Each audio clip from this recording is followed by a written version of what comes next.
আসসালামু আলাইকুম বন্ধুরা, সবাই কেমন আছেন? আশা করি সবাই ভালো আছেন।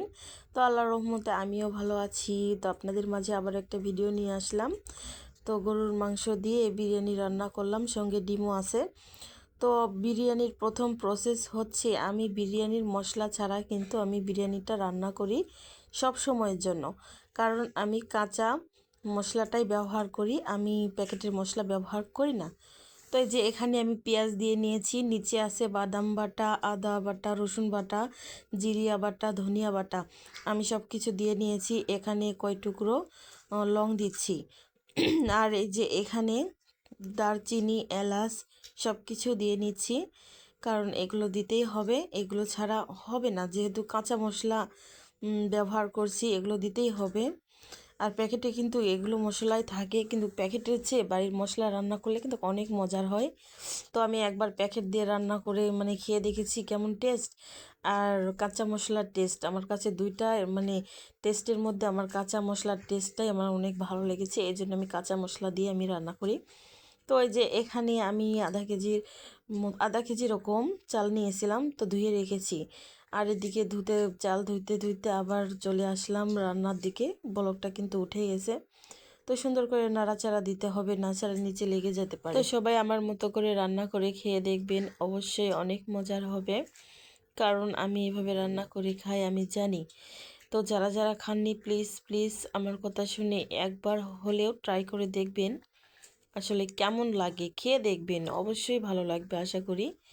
তো যাই হোক, কথা বলতে বলতে আবার চলে আসলাম চাল ধুতে।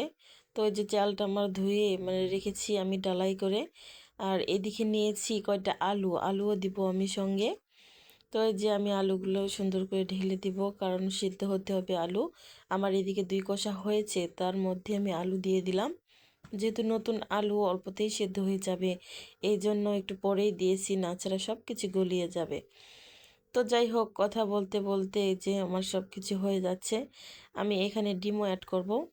এই যে ডিম সুন্দর করে আমি সিদ্ধ করে ধুয়ে রেখেছি। তো আমি এখানে দিব, সুন্দর করে আরেকবার কষিয়ে নিব, তাতে ডিমের স্বাদটা অনেকটা বেড়ে যাবে, অনেক ভালো লাগবে খেতে। তো যাই হোক, ডিম দিয়ে সুন্দর করে নাড়াচাড়া দিয়ে আমি তারপর কিন্তু চাল ভাজা তুলে দিব। তো আরেকটু সুন্দর করে বলকাতে হবে ডিম দিয়ে। যেহেতু ডিমটা দিয়েছি, এখন ভালো করে বসতে হবে। এই জন্য ডিমটা দিয়েছি, যাতে ডিমের একটা গন্ধ আছে, ওই গন্ধটা চলে যাবে। তো যাই হোক, আবার সুন্দর করে কষিয়ে নিলাম ভালোভাবে। তো ভালোভাবে কষালেই কিন্তু সব কিছুই ভালো হয়, সেটা অবশ্যই সবাই জানে। তো এই তো সব কিছু ভালোভাবে কষাচ্ছি। এখন আমি একটা চাল ভাজার ইয়েতে চলে যাব। এই তো আমার হয়েই গেছে, দেখুন সুন্দর করে কিন্তু আমি কষিয়েছি। তো আমি চলে যাচ্ছি চাল ভাজাতে।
কিন্তু মিলিয়ে নিলাম, আর সুন্দর করে আমি সব কিছু ভেজে নিলাম। আর মোট কথা সব মাংস দেওয়ার পর বিরিয়ানিটা ভাজলে অনেক মজা হয়, এই জন্যই ভাজতে হবে, স্বাদটা কিন্তু বেড়ে যায়। তো যাই হোক, এই যে আমি পানি দিয়ে নিয়েছি, অবশ্যই কিন্তু এখানে গরম পানি দিবেন। গরম পানিটা দিলে বিরিয়ানিটা অনেক ঝরঝরা হবে। তো এখানে কয়টা কাঁচামরিচ নিয়েছি আমি, এখন দিয়ে দিব বিরিয়ানিটা হওয়ার আগে আগে। তো সব কিছু আমি এখন মিলিয়ে দিব। তো প্রায় চালটা কিন্তু আমার সিদ্ধ হয়েছে, এখন বিরিয়ানিটা আমার হওয়ার মধ্যে। তো বন্ধুরা, আশা করি তোমাদের অনেক ভালো লাগবে। যারা এভাবে খাওনি বানিয়ে অবশ্যই বানিয়ে খেও, অনেক ভালো লাগবে। আর যারা আমার হাতের রান্না খেতে চান অবশ্যই চলে আসবেন, আপনাদের কোনো টেনশন নেই, চলে আসবেন। আমি এরকম করে বিরিয়ানি রান্না করে আপনাদেরকে খাওয়াবো। তো আমার পাশে যারা এতক্ষণ ছিল তাদেরকে অসংখ্য অসংখ্য ধন্যবাদ। তো আমি এখন বিরিয়ানিটা এই তো প্রায় আমার শেষ হয়েছে রান্না করা। বিরিয়ানিটা আমার হয়ে গেছে, আমি এখন বেড়ে দেখাবো। তো সবাই ভালো থাকবেন, সুস্থ থাকবেন, নিজের প্রতি খেয়াল রাখবেন। আশা করি আমার ভিডিওতে সবাই লাইক কমেন্ট শেয়ার করে দেবেন। তো সবাই ভালো থাকবেন, আল্লাহ হাফেজ। আর যারা আমার ভিডিও দেখেছেন তাদেরকে অসংখ্য অসংখ্য ধন্যবাদ। আবারও বলছি আল্লাহ হাফেজ।